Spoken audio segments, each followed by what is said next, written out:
Metaverse.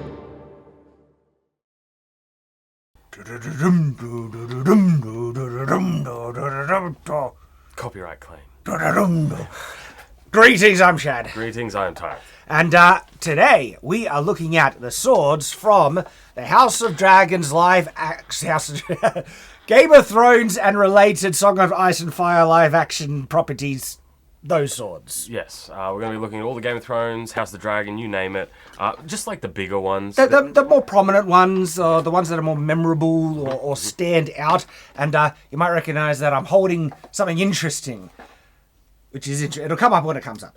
But people might recognize this sword. I've got some spicy things to say on that one. Anyway. Okay. All right, where did you want to start? Which one do you want to start with? All right, let's start with the biggest one. Yes, and we've already kind of covered this in pop culture swords, which is ice.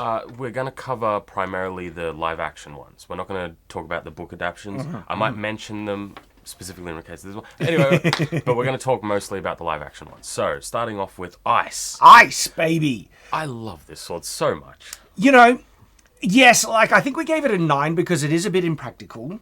And no, I think we gave it a 9 because we're talking about specifically translating into the real world. Yeah, that's... And we thought it might be a bit too heavy based on the blade profile. Yes. That's why. So that's the standard in case anyone is new to our kind of analysing pop culture swords. And we do this regularly with pop culture weapons. Analyse, functional phantom, is that we want to find out how functional these things would be in real life. And certain fantasy properties that have a more, I guess, grounded realism do better with our analysis. Like there are some swords that just simply would be unusable. Game of Thrones is one of those ones that are a bit more grounded. And I think the swords will... Very grounded. Yeah, very grounded. Very grounded. And I think the swords will actually score higher. The thing is, though, I do see a distinct difference in quality between Game of Thrones design swords and the ones we see in House of the Dragon. But this is the case for nearly all the props and sets. House of the Dragon kicked it up a notch in medieval authenticity. Yes, but I would say there's a lot less iconic ones. We bust out of the gates in Game of Thrones with a lot of unique designs. Like one of the first scenes is of ice. In House of the Dragon, the more memorable swords is obviously like Blackfire and Dark Sister. They are the Targaryens. We are going to get to those, because those are... We'll get to them. But I feel like in Game of Thrones you get a lot more variety. So far. I mean, yes. The thing is, though, I actually have some criticisms of just the aesthetic design of some of the Game of Thrones swords, where some... And they'll come up as we look through it, because some are a bit wall hanger-ish in design. Yes, well, I was about to say, I really like the designs from a design standpoint, but there are some swords in here where it's like, I would never want to actually use that. Or own it, because I think they look too wall hanger, like cheap. They look cheap. I mean, if you want to put them on your wall, I'm not going to knock it, but I wouldn't actually want to use my sword for swording, you know? Well, this is what I mean about, because House of the Dragon, this is what I mean, they take it up, and we'll get some examples. And so coming to ice, right, like this is a great functional sword. It is. I'm looking at it even closer with more scrutiny now, right? The handle looks round. It does. Perhaps. The reason why this is hard to say is because there isn't really, at least to my knowledge, any official replicas. It seems like a lot of them, like we have to look at the show version. And it looks round. Perhaps. That looks like a round handle, and it also looks a bit plain. I don't think so, because I'm going to have to pull up a real close up. But if you look at the light reflection, it's a square reflection rather than a round reflection. I don't know. Because I think there are official props. Because I also, as I look at it, I'm not a fan of the transition between the crossguard and handle. I hate how it's smooth, and they try and, have it linked and connected. Okay, but is that going to impact functionality? No, that's a personal preference thing. Well, then let's preface it when we say things like that. But I think we should actually rate some of these, for the Game of Thrones ones, based on their aesthetic design, because some are just... Because the wall hanger designs, I think, deserve to get a downgrade because of how Yes, cheaper but books. they're a bit more on the extreme end. Something Yes. like ice. This is still It very is functional. subtle. I'll give you this. It does kind of look like it has a round handle, which means Mm. it does lose some points, but we've also got to remember what this sword is, its purpose is. Yeah, it's an executioner sword, essentially. Yes. Should it go to an 8? Yeah, okay. I will give you 8 simply because I didn't see the round handle before. And if anybody in the comments has any like pictures of the screen use props, please tell us because I am more than happy to bump it back up to a 9. All right, so we have ice at an 8 at the moment. And look, I still love ice, okay? But I'm looking at things very closely with this one. All right, so should we go to all Game of Thrones and then end with House of Dragon, or mix it up so we get a bit of a balance? We can mix it up, but there's not many House of the Dragon. I know, there's like 2, maybe 3. Yeah. But the thing is, there are honourable mentions I think I want to just throw out there because that we see in House of Dragon, they don't appear prominently. Okay, so let's go to the next most well-known one, Longclaw. Okay, here's the thing. I'm not a fan of Longclaw. Spicy take. I'm not a fan. I'm so annoyed. Because I don't like it either. I was going to be like, all right, Shad's probably going to like this. I'm going to try and couch this in like, I'm just not a fan, whatever. I thought you would like this. Why would you think I'd like it? I don't know. I'm not a fan of this either. Stop copying me. It annoys me. Well, it's your taste is evolving so well, Tyranth. I don't like this. It looks like, I don't know what to plastic. describe. It looks, the crossguard looks so plain that it looks fake. It's got like little nipples on the end in a weird sort of way. I don't like the transition. Exactly. It has handle. like kind of like a locket, bit of steel that's way too big and long. Yeah. I don't like the direction that the wolf is facing. I think that would also get in the way of the grip if you wanted to like slide it down. I do like the concept of having like a hand carved pommel. Yeah, I think that's cool. I just don't like this particular implementation of it. And I think this is a flaw with the time in which it was made, where their props department, they weren't going so... Because if they realised how big Game of Thrones was going to be, right, and this was going to be a timeless kind of iconic sword in the series, I think they would have taken way more time in designing this thing to make it one of the most awesome looking... Because it's very basic. It's very basic. But this is what I mean, because contrast this to the House of the Dragon, oh boy, did they take their time with some of the designs. Like, comparing it to... I know we're not including, like, book renditions and whatnot, but I like that interpretation even more. It just looks better. And just a bit, like... I'm not sure how many people, because there are people that come to these videos that are new to the channel, and they are unaware of our background, and so we train with swords, we review swords, okay? We are sword enthusiasts all the way through, and I've also designed swords, okay? Multiple ones, historical accuracy, ones that would be authentic enough for production. I might even be working on something like that, as well as fantasy swords, like Imperius behind us and stuff. I could design a way better Longclaw. And what's funny, I'm just going to mention, I'm not going to give any spoilers in case, nothing. But me and you both independently designed our favourite sword, and the design was identical. Down to the blade, the crossguard, and the pommel, and it made me so angry. I got so furious. Why do you get angry when we agree? You just, see, this is proof. He likes disagreeing with me. Okay? No, it's because I'm always like, there's going to be differences, and then you're so similar in your taste with swords, it annoys me. I like katanas. There, I said it. Now, okay, there's a difference. Look, I like him too. He's fanboys.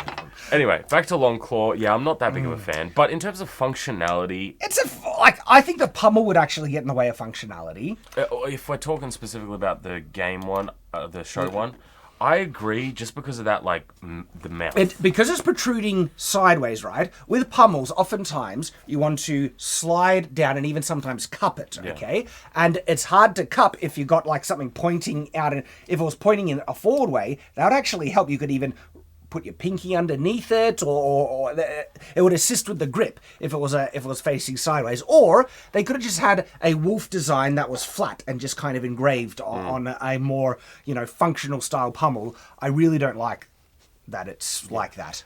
But for functionality, because if it was a real sword, we could knock it because of the pommel, but everything else is kind of... Look, I'm not a fan of the kind of locket thing on the handle. I think this deserves a 7. Yes. Yes, I can go with that. Okay. Yes. Still a functional sword, but there's some issues with it. And it's very basic looking. Yeah. All right. I think we need to balance it out with a top tier one. So, look, we're going to go with... Blackfire. Okay. Let's bring up Blackfire from House of the Dragon. This is it's not a great replica because the Blackfire from the show actually just looks way better than this. Yes. But this is clearly based off of it, so much so that it's been discontinued because I'm not sure the people who made it had a license for it. Finally, I think we'll disagree on something. I'm not the biggest fan, of the show's version. I do like the blade of the show's version, and I'll show you that, because I like how it's got that little ricasso section. I do like the blade profile. I'm not a fan of the handle, because it's not like the book one. The book one is actually described as way cooler. Really? Yeah. See, I think, this is near flawless in design. Okay. I do have a question. This looks like one of the actual props, so you can see. Yeah, I have a question about the hilt right here. Okay, if it's a rain guard, which means it's kind of like a flat bit of steel that's been folded over, or if it's solid. Thing is, though, this one's solid, and it actually doesn't affect the weight. In actual fact, it makes the weight kind of lower, and so you can get away with it. This sword surprisingly gets... I first wasn't a fan that this kind of dragon wing motif thing is solid brass, but this is functional. It doesn't throw it out. It is functional, and I don't have any issues in terms of its practicality because it has such a wide crossguard. Any issue here, you've still got plenty of... You're good. I like the wire wrapped handle. I'm a fan of those personally, but it's supposed to have a big ruby in the thing. That's what Blackfire is supposed to have. In terms of that blade, I love the geometry of it. That's essentially a Type 18 which is blade. One of our favorite blades. Yeah. So this is 10 out of 10. It's a 10 out of 10 sword. I'm okay with it. I just personally prefer the more accurate version. Yeah, there's some subjective things that... Just look at that. That's gorgeous. Okay, so yeah, Blackfire is 10 out of 10. I might also be a little bit harsh on it because this isn't a good replica. It isn't perfect to the show one. The show one has a lot more subtleties that I think I would like a bit more. Oh yeah, the show one has more finer details. Well, there's engravings. I think it's longer. I think the handle's longer, and I think it's more I like the show one more than this one. I just think it's cool that we have one of the only semi-replica ones made. I'm sure someone like, I don't know, United Cutlery will get a license to make an official replica at one point, because that sword is just gorgeous, and that's one that I would want, because I'm a big fan of House of the Dragon. Okay, so, all right, let's go back to Game of Thrones one. All right, Oathkeeper. So this is one of the swords that was made from ice after it was melted down, and it was made into two. But anyway. Okay, I don't like the look of it. I'm not a fan of the design. This thing would your hands up. I'm sorry. These all metal handles with all these little intricate details. It sounds cool on paper, right? You think, this is a beautiful sword, but to hold that would be terrible. Not only that looks like it looks like a round handle. It looks like there's too many bumps all along the handle. The crossguard looks fat and overweight, especially the central part. Yep. This one is actually looking oval. I guess it depends on the replica, because that looks like an oval handle versus other ones we found, so it's hard to tell what the show official replica is. I think the head of the creature, if it's a dragon or something, is facing in the correct direction. That's what Longclaw should have been doing. But this one seems even worse because that mouth protrudes way further. Maybe like you could actually still cup it and have the mouth go in between fingers and stuff. So I don't think that would cause an issue with the grip. I hate the crossguard on this thing. I think it comes out way too fat. Not only that, the blade profile, the geometry of that is a lenticular blade, and we just know that they're harder to cut with in reality. And on top of all this, it's a solid metal hilt. Yeah. Way too heavy. The handle is full metal. The pummel and crossguard's fat. To me, this is like a 5. Sure, Maybe it could push me to a 6. I would go lower. You would go lower? Like, it's still functional. It's still a sword. but I mean, so is a piece of steel that I put an edge on. You know what I mean? Like, this kind of breaks all of the rules. There are a lot of bad things in it. Okay, I could go down to a 4. Yeah, like, it's harder for me to name something good about it. It's got a sharp edge. Keeper is a 4. And look, maybe if other swords that, Like, this is a sword that is designed to look cool. And I'm on board with that. It looks cool. It's just in practice, there's so many problems here. Round handle, a full metal handle, then having a blade geometry that doesn't really lend itself to that sort of, like, it's... Yeah. All right, so the twin sword that was made at the same, it's not like twin as identical, but sister whatever sword. It's Widow's Wail, isn't it? Yes, Widow's Wail. And I like this. I think this is a step up. Look, it's a little step up. I have issues with it. Like, I still have an issue with the whole full metal handle. Yeah, exactly. Everything it's a full metal handle. It doesn't have as much wall hanger vibes as the last one, but it's still there. The wall hanger vibes are still strong with this one. They are, but I think, first off, I think that blade is the blade's better looking balanced. nicer. It looks better. Then on top of that, the crossguard actually looks like it would be a bit more functional. It's just, for some reason, they went with the full metal handle. I mean, if you just wrap that in some leather, that'd be great.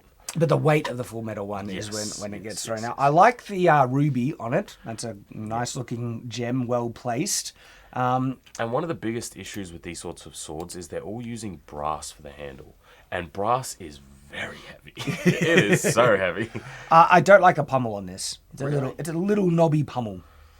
I'm okay with that. And I think that would actually be uncomfortable. See how it's got like these knobs? Hey, don't give me that shit. We have that with the spikes coming out. Oh, you're right. The spikes on Oathkeeper. That might knock it down another one. It's got freaking spikes on the pummel.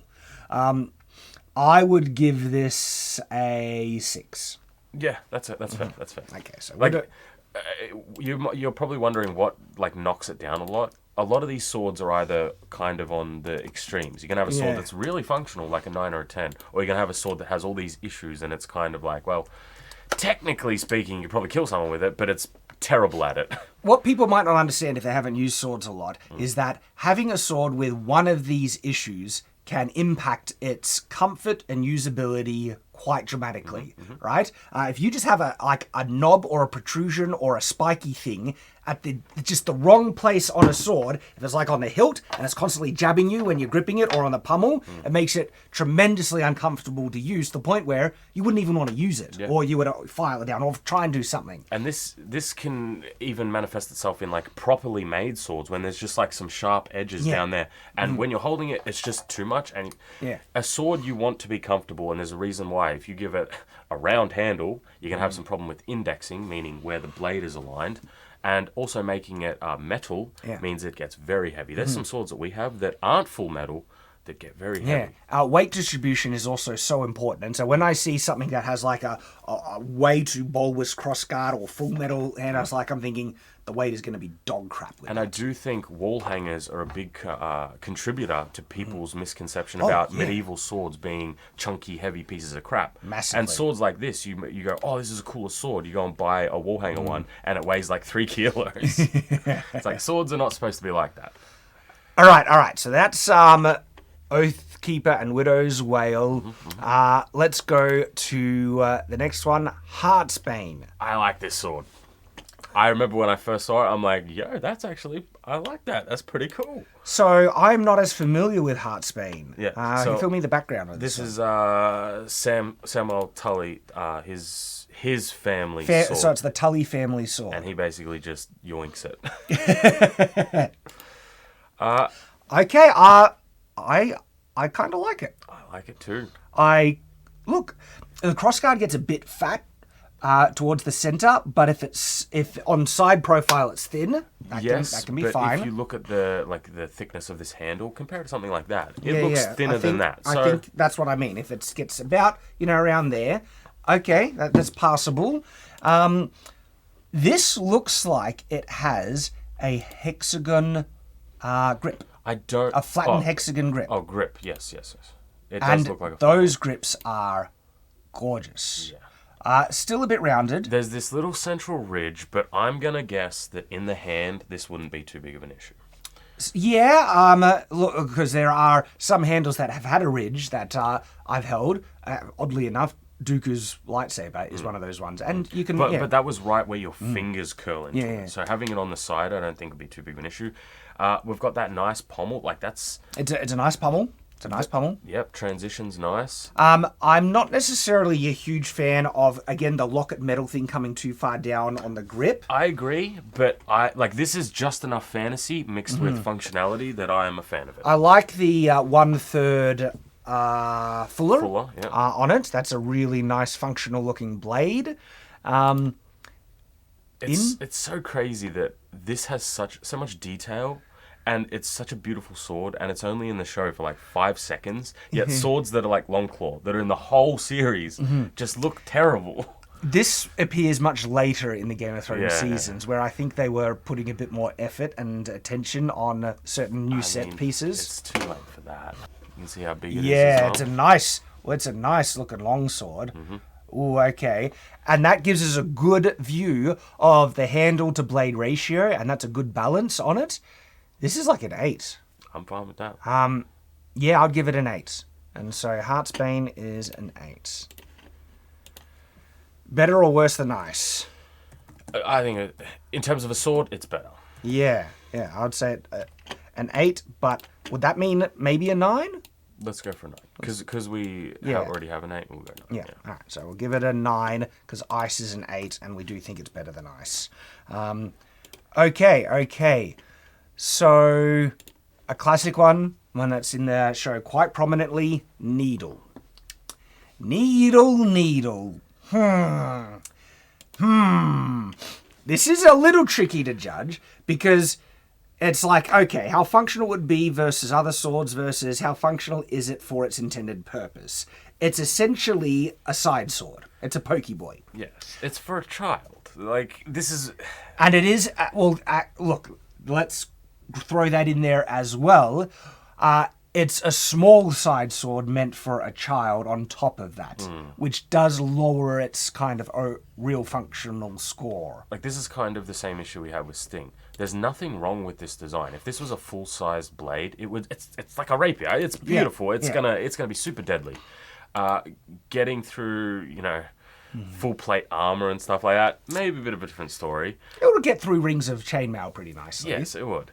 But given that it's for a child, like, this is hard because it's less functional because we're pairing it against other things. I mean, what would you give this as a score?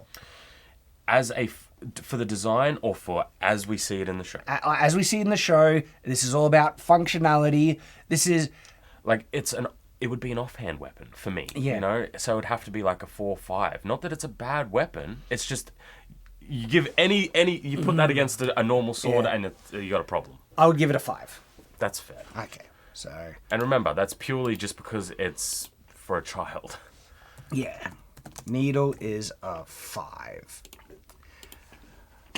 All right. So let's go to the other House of the Dragon sword, Dark Sister.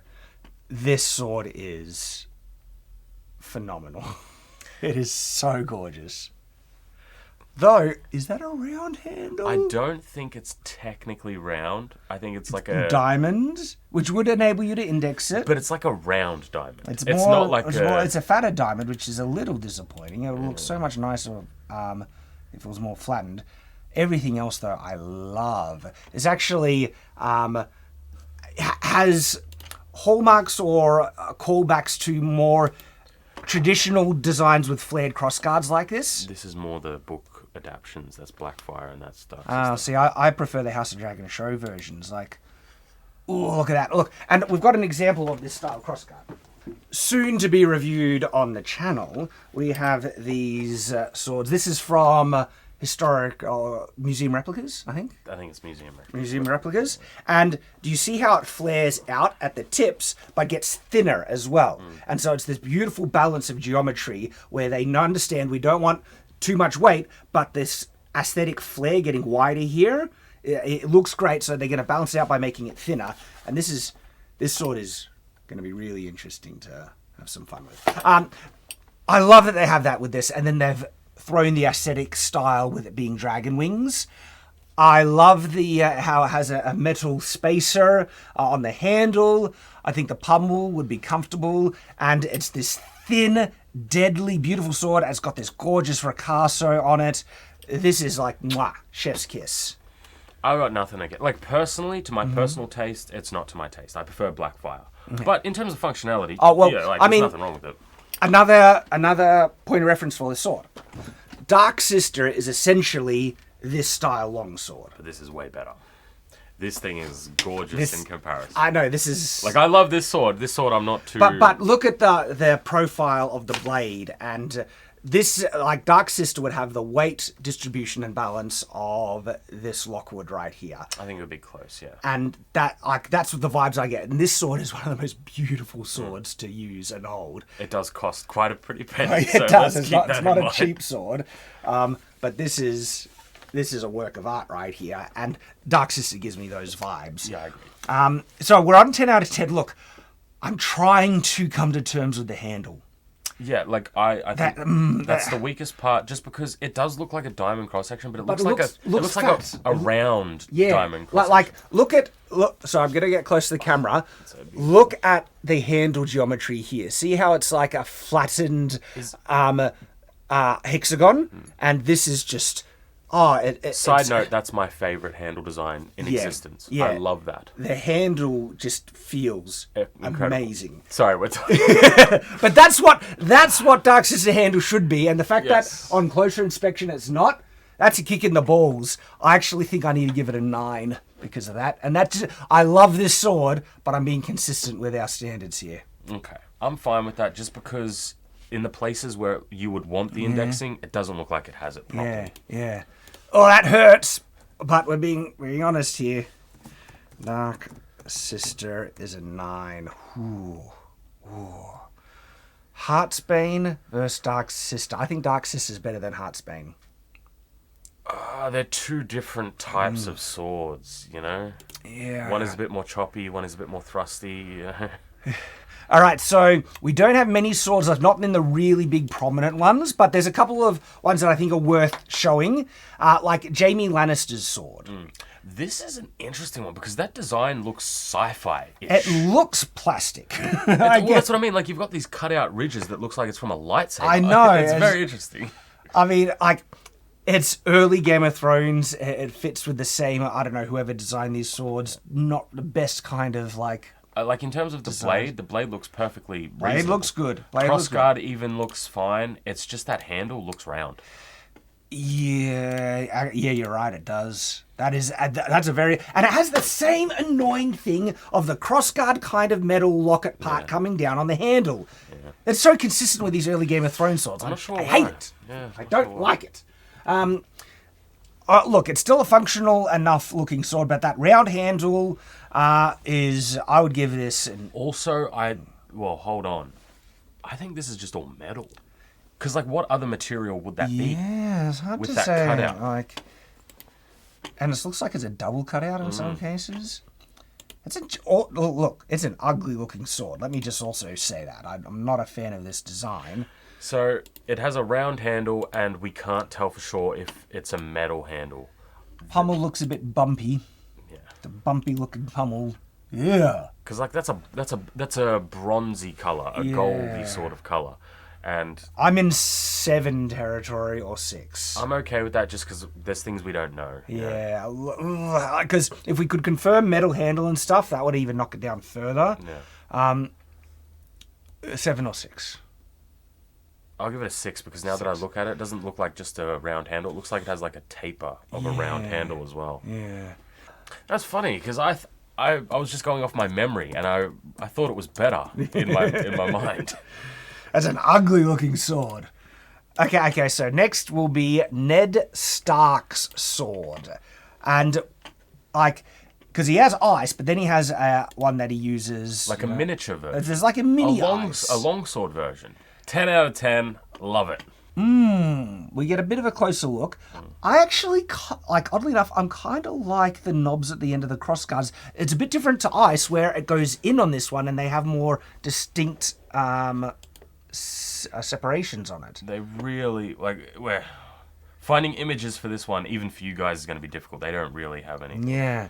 Because I know that it's slightly different to ice. The pommel comes up a little bit longer. That's what I'm seeing. It looks like it has a half metal handle, and that handle looks round.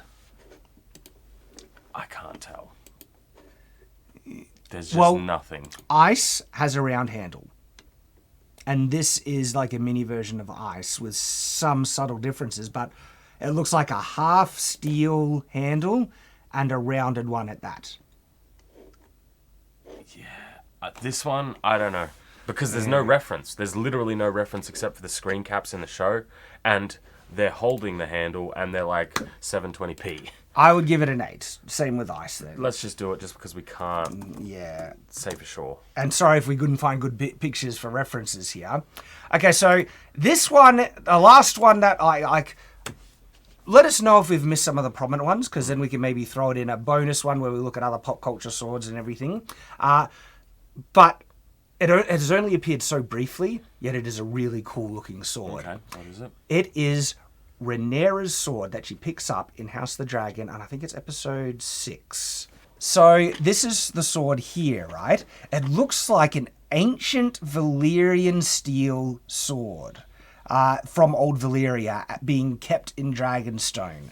And that's interesting. In the episode, she is picking between swords, and there's these normal medieval swords, and then there's this, what really looks like a Valyrian steel one that she picks on it.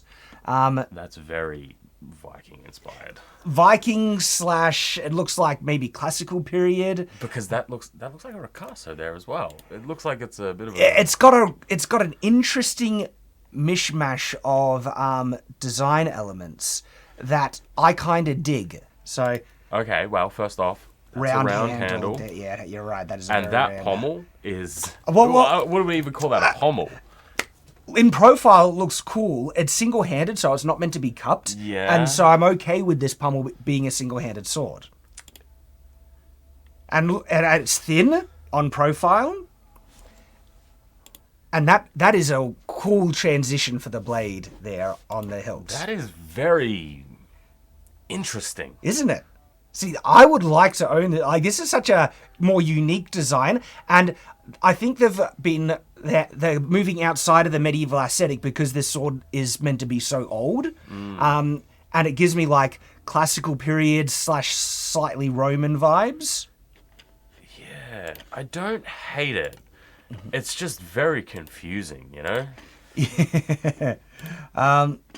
It's hard to get pictures from, but we do have, like I said, there's footage of it, and there are other in the same scene there are other kind of smaller close-ups of her holding the sword. I would give it, because of the round handle, probably an 8. What did we put for the other 8s? Because keep in mind, like I said in many of these episodes, I'm never going to give a sword with no crossguard the same as something with a crossguard. Yeah, but the thing is, it's meant to be used with a shield. It's like a Viking sword now. But do we know that?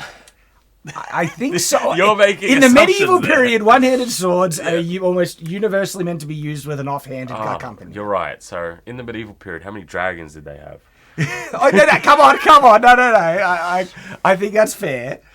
This is House of the Dragon, very medieval inspired. We gave ice an 8 because of round handle and impracticality. Yeah, so it needs to be lower than that. No, I think I think it's more practical than ice.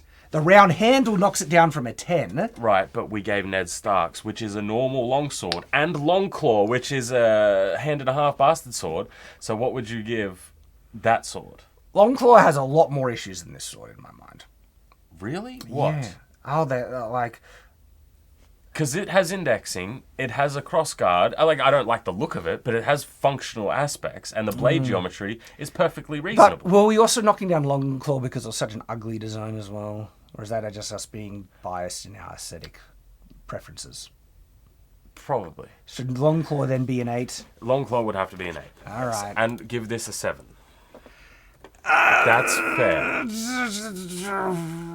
Don't get me wrong, I don't hate it, actually. I thought I would hate it, but it's actually kind of... It's a groovy design. Yeah. I probably would think 8, but okay, 7.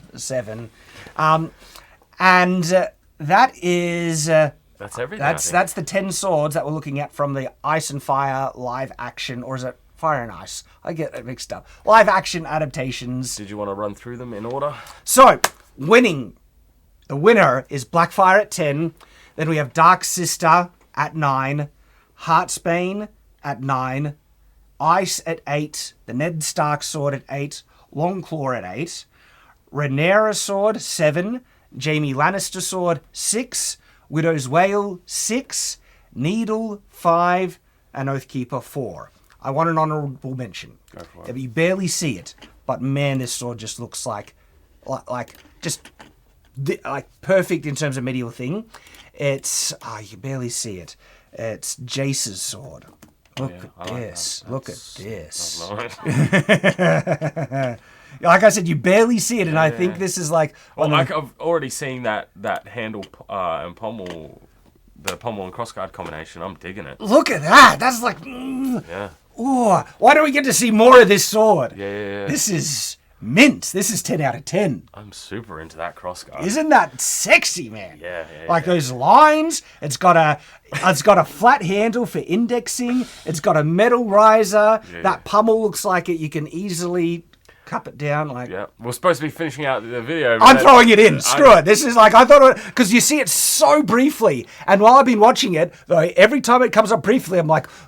Ooh. Have you seen the blade profile? Do you know what the blade profile is? What is it? No, I don't even think I've seen it drawn out of the sheet. That's how brief it is. But at the moment, I'm fine with putting that up the top just from what I've seen. But if it comes out and has like a terrible blade geometry, I hope we get to see it more.